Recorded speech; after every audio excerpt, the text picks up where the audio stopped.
Hello, नमस्कार. मी आहे मृणाल आणि तुमचं खूप खूप स्वागत आहे माझ्या यूट्यूब चॅनलवर. तर आजची आपली रेसिपी आहे एक हेल्दी ब्रेकफास्टची. नेहमीचा पोहे उपमा खाऊन कंटाळा आला असेल तर ही रेसिपी नक्की करून बघा. कदाचित आवडेल तुम्हाला. आणि आजची ही रेसिपी माझी नाही, माझ्या मामीची आहे. सो सगळं क्रेडिट तिलाच. चला तर मग बघूया आजची रेसिपी. त्यासाठी मी घेतला आहे 1 वाटी गहू. ह्या वाटीनेच 1 वाटी गहू घेतला आणि तो स्वच्छ 1-2 पाण्याने धुवून घेतला आणि मग त्यात पाणी टाकून भिजत घातलं आहे. तसंच जर 1 वाटी गहू घेतला असेल तर अर्धी वाटी मी हरभऱ्याची डाळ घेतली आहे, चणा डाळ. त्याला पण स्वच्छ 1-2 पाण्याने धुवून घ्यायचं आणि रात्रभर भिजत ठेवायचं, हे दोन्ही पण. आता हे भिजलेत गहू सकाळी. गहू पण थोडा छान भिजला आहे आणि हरभऱ्याची डाळ पण छान भिजली आहे. आता याला मी कुकरमधनं गव्हाला 5-6 शिट्ट्या काढून छान शिजवून घेईन. आणि आता गहू मी कुकरमधनं जेव्हा काढला तेव्हा दाबून पाहिला त्याचा दाणा तर छान दबतो आहे, म्हणजेच तो व्यवस्थित शिजला आहे. आता आपलं गहू तयार आहेत आणि मी ती जी हरभऱ्याची डाळ भिजवली होती रात्रभर त्याला मी मिक्सरमधनं थोडीशी जाडसर अशी काढून घेतली. खूप पेस्ट नाही करायची त्याची, अशी जाडसर छान काढून घ्यायची.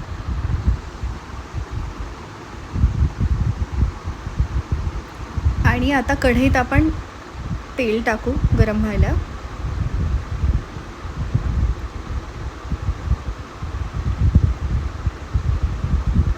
मोहरी,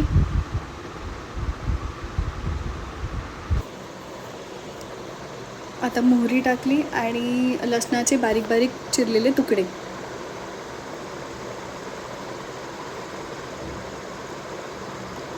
चिरलेल्या मिरच्यांचे तुकडे आणि गोडलिंबू म्हणजेच कढीपत्ता. आता त्याच फोडणीत थोडीशी हळद,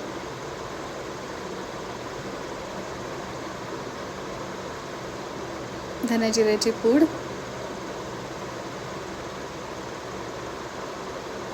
आणि लाल तिखट. आता आधी ती हरभऱ्याची डाळ जी होती ग्राइंड केलेली ती थोडीशी परतून घेऊ आपण छान.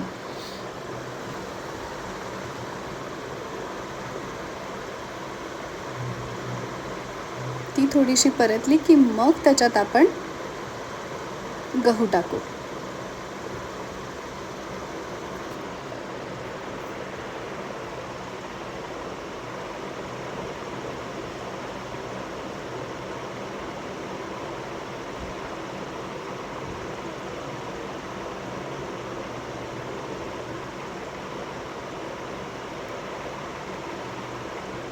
असं छान परतून सगळं छान मिक्स करून घेऊ आणि मीठ टाकून मग त्याला आपण एक वाफ येऊ देऊ.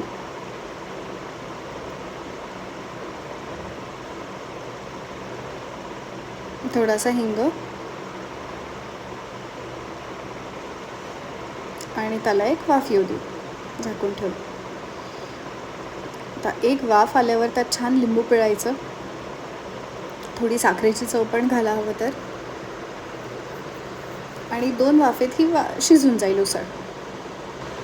ही झाली आपली गव्हाची उसळ तयार. ही नुसती खा किंवा छान आंबट गोड लोणच्याशी खा, मस्त लागेल.